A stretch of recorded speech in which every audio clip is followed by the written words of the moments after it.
use electricity for many purposes in our daily lives. If we were to list these, the list would be extremely long.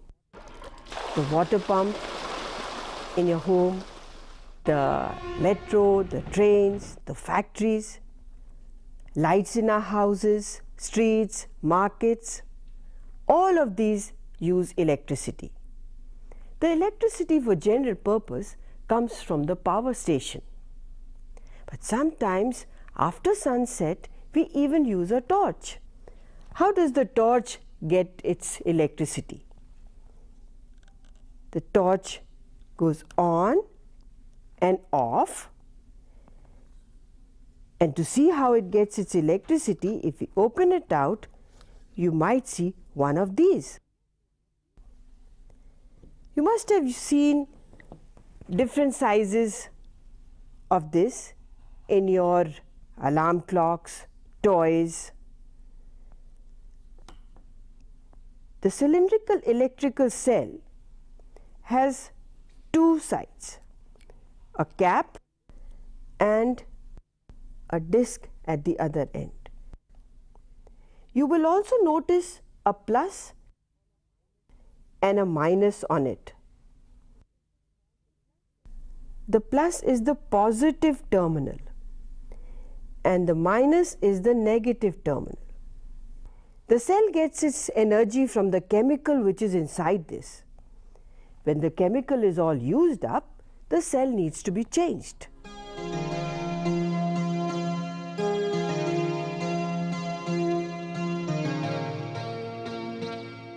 Let us further study this torch. What is it that lights up in this? When you do this, there is a bulb inside it which glows.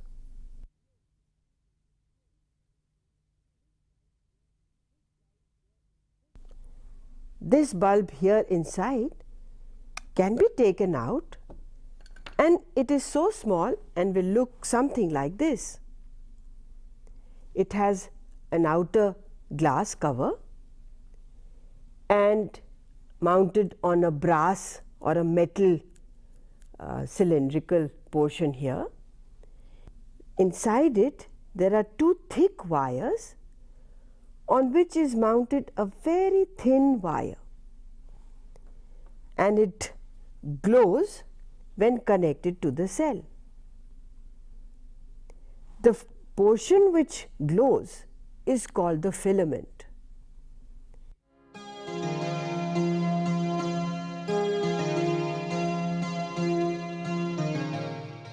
The ends of the thicker wire one end comes to the brass portion and the other end goes to the base. So this bulb also has two terminals, one the brass portion and the other at its base.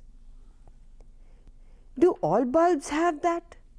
Well, the bulb that you use at home is much larger and looks something like this.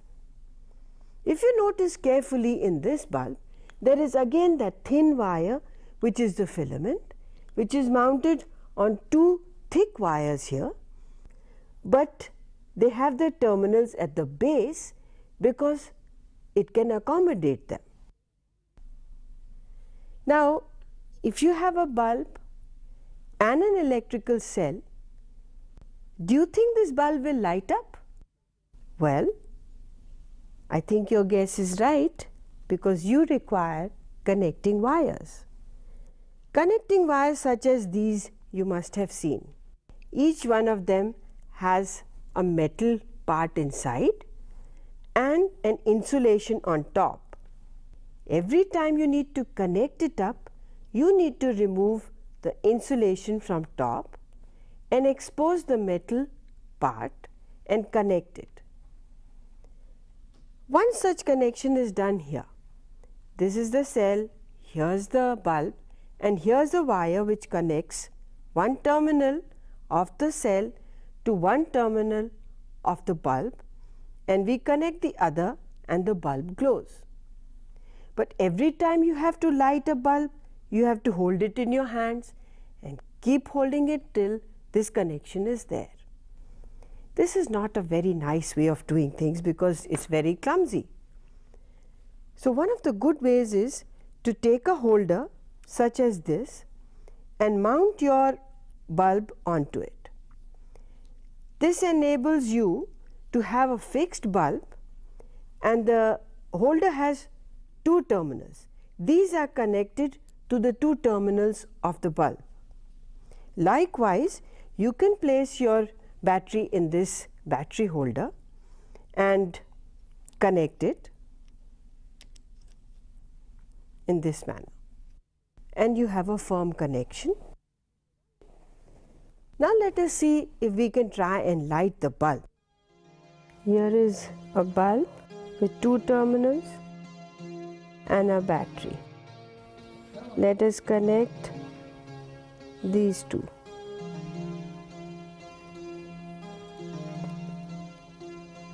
One connection.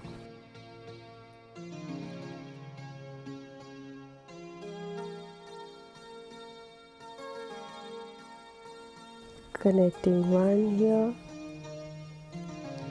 and another here.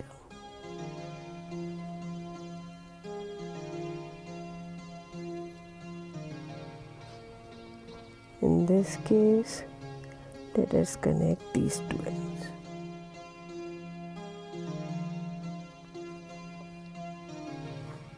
You can have more options. Connect these two. In this case, and also connect this.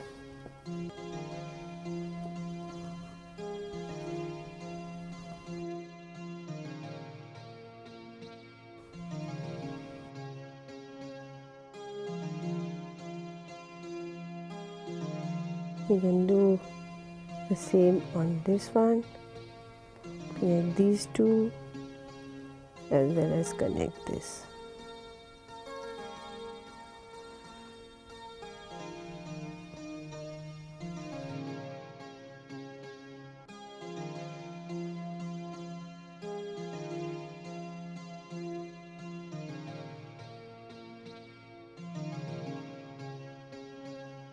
In this case,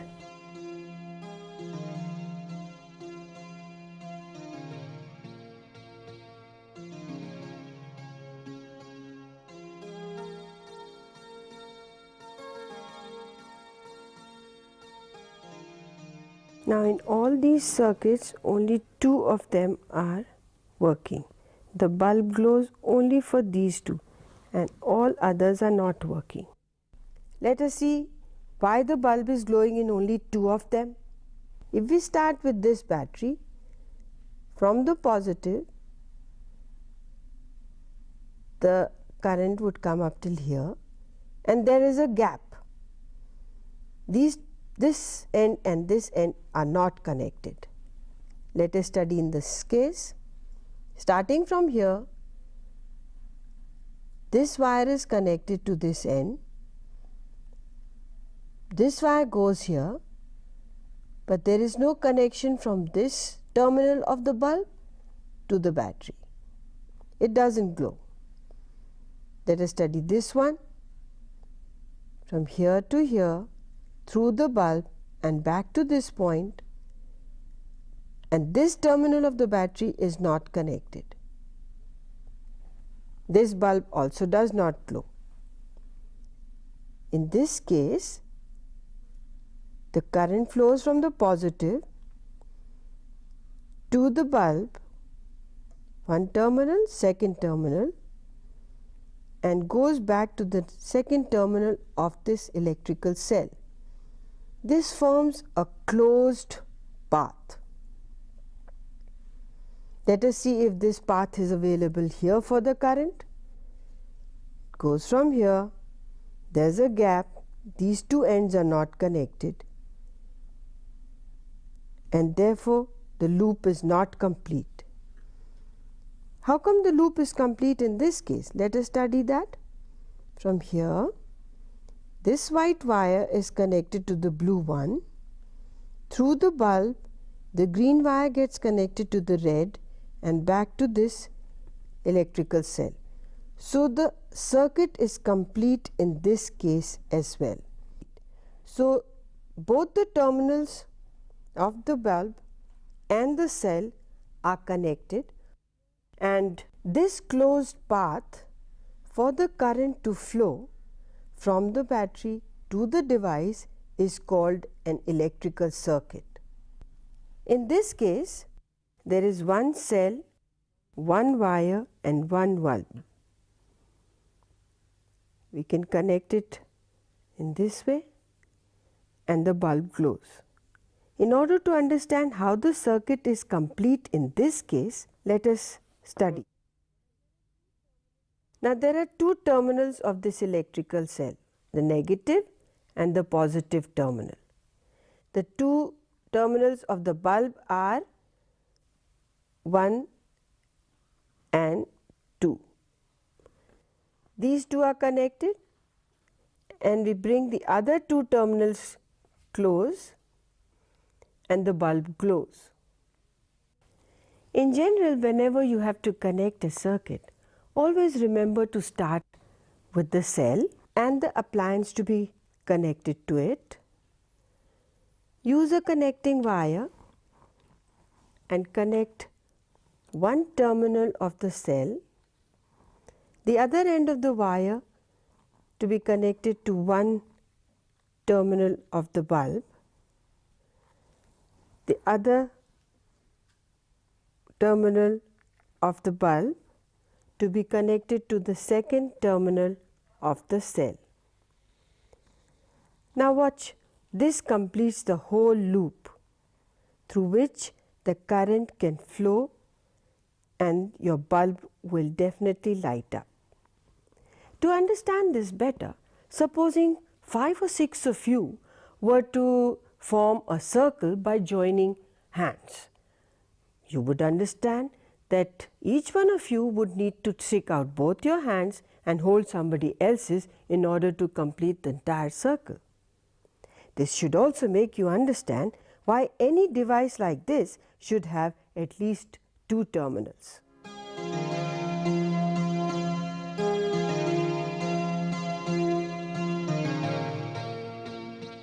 Sometimes, despite this entire circuit being complete, your bulb may not glow. Now, what could be the reasons for that? One of them could be that your cell is finished. That means all the chemicals inside it are used up. Another reason could be that your connection is not tight and it is loose, or your bulb could be fused. In any of these 3 circumstances also, your circuit, though looking as though it is complete, may not really work. Now let us see if we can have a choice of running the circuit. For example, in this particular case, I have my circuit complete and the bulb is glowing, and I don't want the bulb to glow now, so I remove it. So make the circuit and break the circuit, make the circuit and break the circuit. This kind of action you must have observed in the torch as well. In the torch you have a switch which allows you to light the torch or switch it off, light the torch or switch it off by using this switch. Now this device is obviously either making the circuit, that is completing the circuit, or breaking it, making a gap in the circuit, not keeping it as a loop. So let us see if we can make a switch for ourselves. You will require maybe a piece of thermocol or ply like I have, one safety pin and 2 thumbtacks. These are the board pins that you use. Take this safety pin and fix it onto the ply. It should be free to move. The other pin you place in such a way that it touches it. This gap should not be very much, not too wide, and should take care that the pin touches it when it is brought close to it here. Now the rest of the circuit can be assembled around it. For example, I have here a circuit here. This is a cell, this is the bulb, the wires are connected, this is one end, this is the other. So, the circuit is not complete. Let us connect one end of this wire to the switch that we have made, the other end to the other thumbtack, and let us see if our switch works. When I connect these two, the bulb lights. This is on, off, on, off, on, off. By choice, I can let the bulb glow or put it off.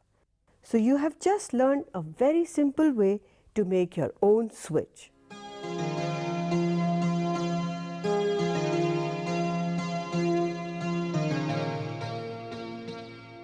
Now, the switches in the house are also working on the same principle: make the circuit and break it.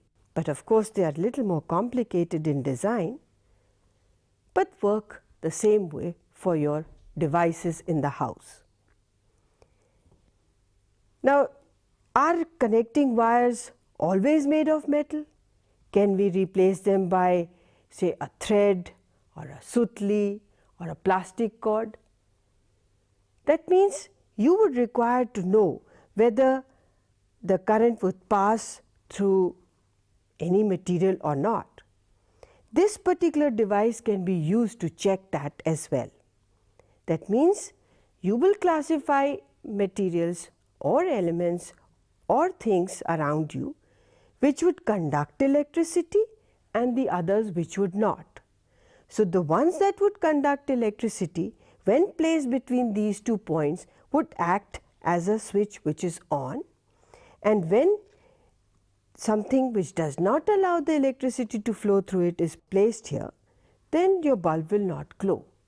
This would also become a quick checking device for finding out whether a particular material is a conductor or a bad conductor. If we replace the pin by a cotton cord, do you think this bulb will light up? Let us try that. Remove the pin and place this cotton cord tightly between these 2 points, but the bulb does not glow. This means that electricity cannot pass through this cotton cord. That is, this is an insulator and the pin was a metal and that was a conductor. Let us try some of the other articles that you may find around yourself. Here is a coin, I place it between these 2 points, and because it is a metal again, the bulb is glowing. So, this is made up of a good conductor. This pen I place here, the bulb does not glow, it must be having a bad conductor, which is the plastic cover it has. This spoon also of plastic, let us place between these 2 points and see. Again, despite the circuit being complete, because it is a material which does not allow the current to pass through, the bulb is not glowing. A metal spoon, however, could be different.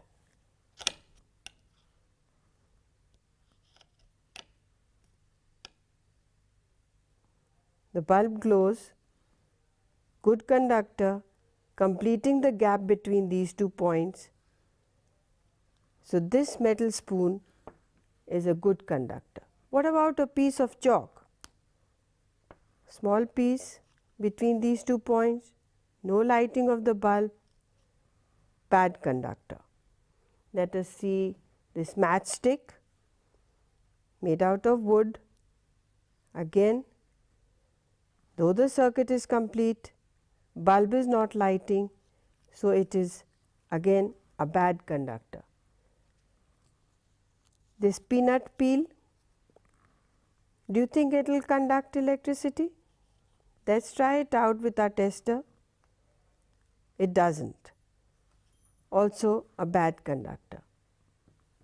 Eraser, between these 2 points, no bulb glowing, bad conductor. Here's a bangle. Let us try what happens in this case. This must be made up of metal because the bulb is glowing. Take a look again. You think all bangles are made up of metals? Let's try this one. And the bulb doesn't glow. That means out of all these articles, some of them allowed the current to flow through and the bulb was glowing for that. Others did not. The materials that allow current to flow through them are called conductors, and those that do not do so are called insulators. Now, you have seen in your circuit, you require both conductors and insulators, because when you were making up your switch, the board that you used had to be an insulator, because if it was not so, these 2 pins would always be connected by a conductor and the current would continue to flow. This also means that right now in this gap there is air, and air must be an insulator because the circuit is not complete. So our switch worked because the connection between these 2 points, the gap that we had in the circuit, was connected by a conductor, and it doesn't flow when this gap is by an insulator. This will also make you understand why all the wires used in the house have got to be conductors and the covering on them should be insulators. So insulators and conductors can be used simultaneously, and we are going to make a game with conductors and insulators, and let's see how we can do that. Supposing you look at this, and let's see what material we need. You will need a cell, a bulb with a holder, a key with a large enough hole, some connecting wire, a thick metal wire with a plastic coating, 2 clamps, and of course a wooden board. And how this is going to work for us. Now, from this stiff wire, in this section the insulation has been removed, while these have the insulation cover on it. Now, how does this complete the circuit? From the cell, this is the wire that goes through this and back, connecting the key, the bulb, and to the second terminal of the battery. Let us see how such a circuit would work. If you hold the key in your hand and take it up such that it is around, the hole is around the stiff wire, even if the key touches the wire, the circuit is not complete because the bulb is not glowing. The insulation cover on the wire, stiff wire, is not allowing the circuit to be completed. But when you come to this section, however carefully we do that, if the wire touches the key, the bulb will glow. Whether intentionally or otherwise, this bulb is glowing because the circuit is complete. This is how the circuit allows the current to flow from here and through the bulb and back here. This circuit can be used by you to check the patience of your friends. You can have a game to say how steady is your hand. You can do anything with it. You can probably put it up at the fete and check their patience, whether their hands are steady in taking the keyhole right across here without lighting the bulb, because this would mean that the circuit would get complete and the bulb would glow. So insulators, conductors and the circuit elements are all being used in your game to play with your friends, have fun with electrical circuits.